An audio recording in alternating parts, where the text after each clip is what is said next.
4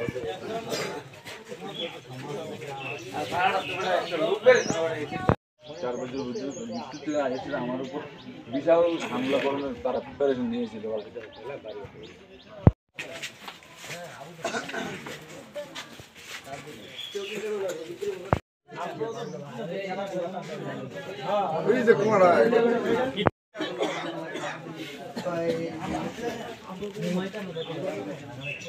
কি তো হয়েছে এনো তোমার বাড়িতে গতকালকে গভীর রাতে? গতকাল এই চললাম 16 নম্বর বুথে।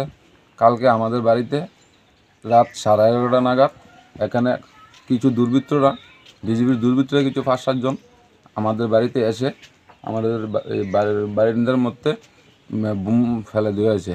তারপরে আমরা ভয়ে আতঙ্ক সৃষ্টি হয়েছে, গরমের দিয়ে ছিলাম। তারা 5-7 জন চারিদিকে আমার বাড়ি ঘেরাও করে। তারপর আমি থানাকে ফোন করেছি 3-4 বার, তারা আসেনি। তারপর ভয়ে আতঙ্ক সৃষ্টি হয়েছে আমার বাড়িতে।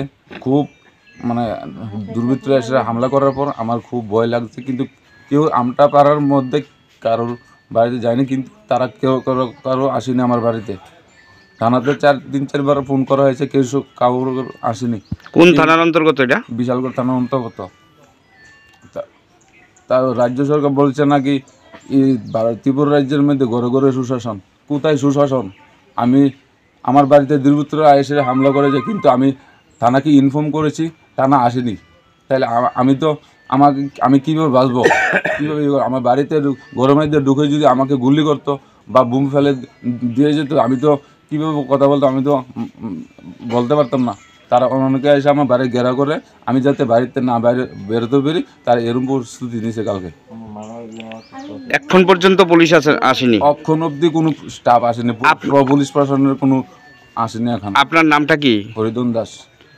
এটা কোন জায়গা? জায়গাটার নাম কি? এটা উত্তর চলিলাম নেতাজি কলোনি।